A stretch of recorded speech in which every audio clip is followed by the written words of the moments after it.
तो दोस्तों आज हम फिर से आपके लिए लेकर आए हैं देश दुनिया की तमाम ताजा बड़ी खबरें। सबसे पहली बड़ी खबर में आपको बताएंगे दोस्तों कि गाजा पट्टी में हमास से जंग हारने के बाद इजराइल में तख्ता पलट की आशंका। नेतन्याहू के खिलाफ भारी विरोध प्रदर्शन, इस्तीफे की मांग हुई तेज। नेतन्याहू को इजराइल में बड़ा झटका। नागपुर में हिंसा फैलने के बाद औरंगजेब की कब्र पर एएसआई ने की कार्रवाई। मकबरे को चारों तरफ से कर दिया गया। संभल के बाद अब बहराइच में नेजा मेला पर बैन लगाने की हिंदूवादी संगठनों ने की मांग। विश्व हिंदू परिषद ने डीएम को लिखा पत्र।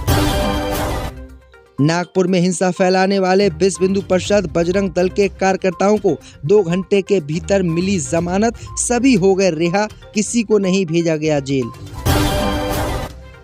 सलार मसूद गाजी को संभल के सांसद जियाउर रहमान बर्क ने बताया महान संत। बोले संभल के अधिकारी फैला रहे हैं देश में नफरत, मेला रोकना बिल्कुल गलत। नागपुर में भड़की हिंसा के बाद औरंगजेब के ऊपर बनी फिल्म छावा को बैन करने की उठी मांग। मौलाना रजवी ने अमित शाह को लिखा पत्र। बोले इसकी वजह से देश में भड़की हिंसा। तो दोस्तों सभी खबरों को आपको एक एक कर बताने वाले हैं। वीडियो को लाइक कर चैनल को सब्सक्राइब कर दें।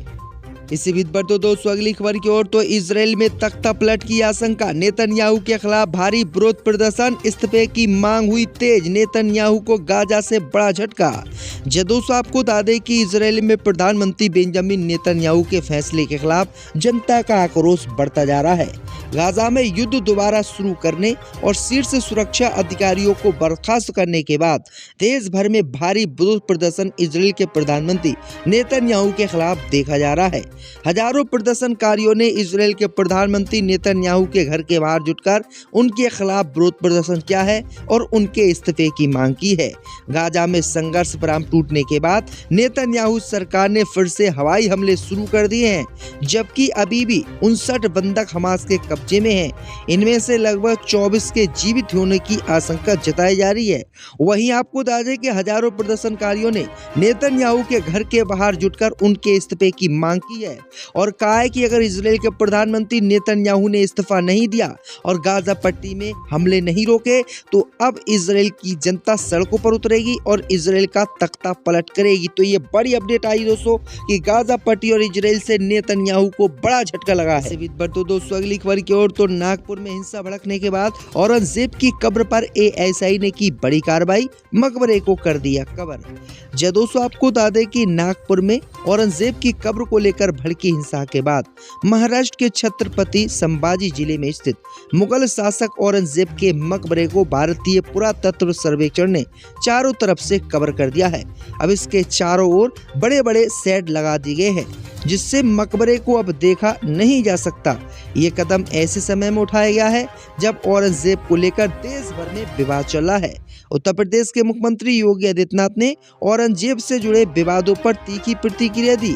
उन्होंने कहा कि भारत की विरासत पर हमला करने वालों और आक्रांताओं का महामंडन करने वालों को नया भारत स्वीकार नहीं करेगा। तो ये बड़ी अपडेट आई दोस्तों कि किस तरह से औरंगजेब के विरोध में भाजपा उतरी हुई है। इसी बीच पर तो दोस्तों अगली खबर की ओर तो संभल के बाद अब बहराइच में नेजा मेला पर बैन लगाने की उठी मांग। विश्व हिंदू परिषद ने डीएम को लिखा पत्र। दोस्तों आपको बता दें कि संभल के बाद अब बहराइच में भी नेजा मेला बैन करने की मांग हिंदूवादी संगठनों की तरफ से उठाई जाने लगी है।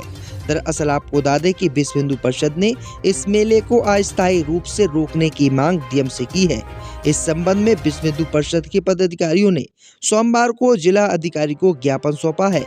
विश्व हिंदू परिषद के जिला संयोजक अजीत प्रताप सिंह ने कहा है कि दरगाह में स्थित सूर्य कुंड की कमी एक बड़ी समस्या है, जिसे जल्द से जल्द हल किया जाना चाहिए। उन्होंने बताया है कि इस मेले में हर साल लाखों की संख्या में हिंदू और मुस्लिम श्रद्धालु आते हैं, जिससे व्यवस्थाओं पर अत्यधिक दबाव पड़ता है। आगे ज्ञापन में कहा गया है कि मेले के दौरान अव्यवस्था और भीड़ नियंत्रण की समस्या लगातार बनी रहती है।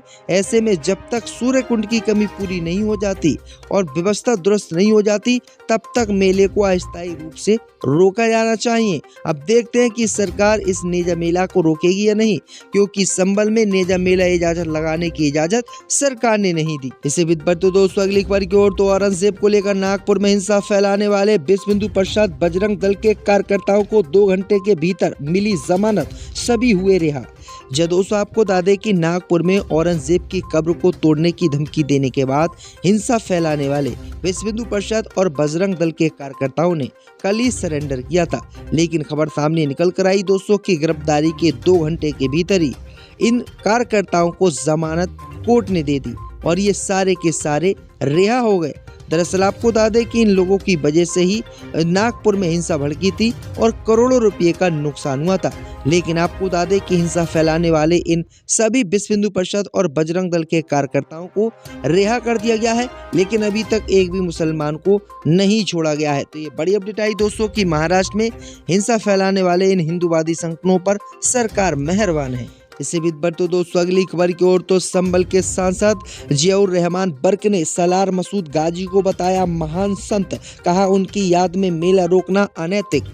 दोस्तों आपको बता दें दोस्तों कि सलार मसूद गाजी को अब संभल के एमपी ने महान संत बताया है और आरोप लगाया है कि संभल के जो अधिकारी हैं वो पूरे देश में झूठ फैला रहे हैं। उन्होंने कहा है कि वो एक बहुत अच्छे संत थे। दरअसल आपको बता दें कि ये बात किसी और नहीं बल्कि संभल के सांसद जियाउर रहमान बर्क ने बुधवार को बोली है।